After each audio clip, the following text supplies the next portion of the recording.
It's amazing seeing the mix of different species and people and kinds of characters. We're in these incredible, fantastic worlds and planets. Because this franchise is so large and so huge and so tremendous, there are many stories that have yet to be told. Take 9, Mark. Set a course for Bogano. When you're working inside of the motion capture volume, you have cameras on the ceilings, on the sides, and on your face. And they're capturing every single bit of your biomechanics. We can literally run and chase each other and jump and take swings at each other. So it's the closest to playing in my backyard at 8 years old of any job I've ever had. Action. Please welcome Cameron Monaghan to the stage. I'm Cameron Monaghan. I play Cal Kestis in Star Wars Jedi Fallen Order. Cal was a young Jedi Padawan during Order 66 when all of his kind were murdered. He escaped and managed to hide out on the scrap planet of Braca. He became a scrap worker and someone in hiding and someone kind of paranoid and fighting for his life. What's this? A Braca scrap rack playing Jedi. And also, he's rough around the edges, and I think he kind of does like to fight, too. I'm gonna need to get through here.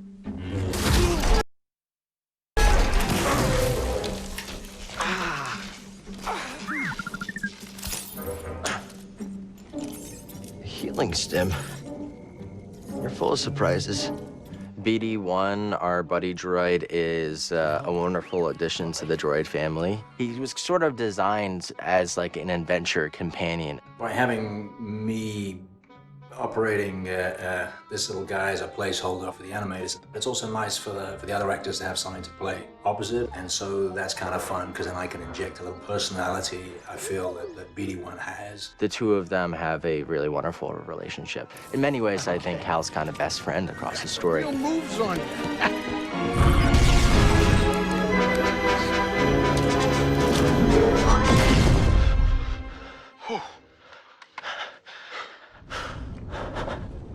Okay, shut that thing off and grab some seat.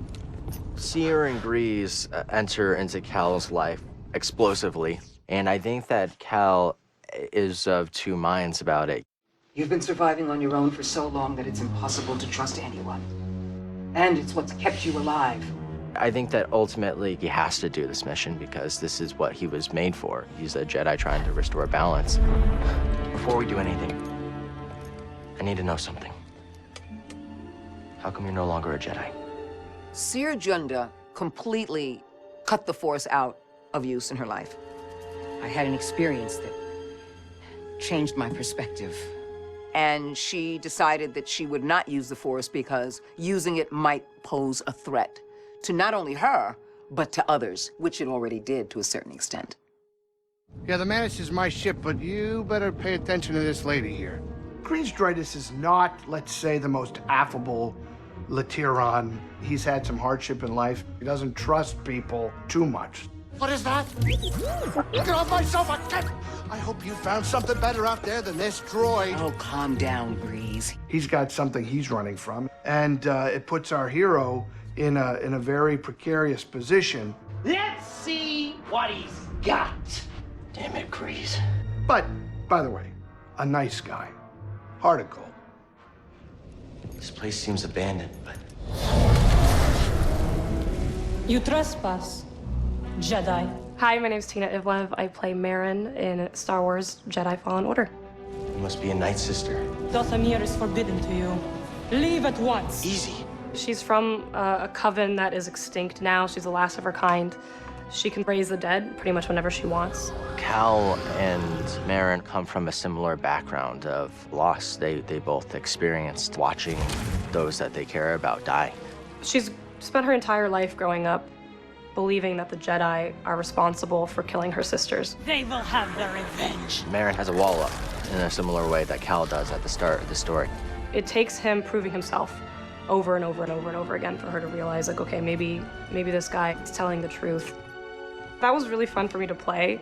because Marin is socially, like, she doesn't understand, like, what a normal relationship between people looks like. Sorry. Who was that back there? Imperial Inquisitor.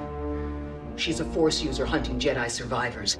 My name is Elizabeth Grujon, and I play the second sister. She was training to be a Jedi, and her master ended up betraying her not only by leaving her behind, but then also by giving up her location to the Empire.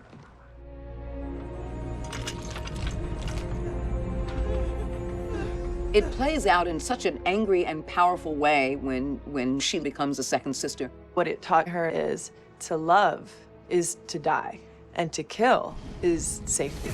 She was tortured to the point in which psychologically and emotionally the damage had been done. She's already lost everything, so she doesn't care about dying. There's a recklessness. It's like, I'll jump on the top of your ship and bring it down while I'm on it. Like, I don't care. I'm doing a dialect as the character, which just came to me very naturally. Who was your master? Padawan? Someone I killed, perhaps?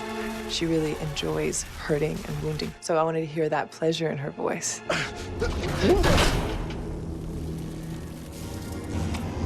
Not bad. You're learning. And cut. Okay. Now, I've done a lot of character makeup stuff where I've sat in a makeup chair for 4 hours, 5 hours before I got to the set.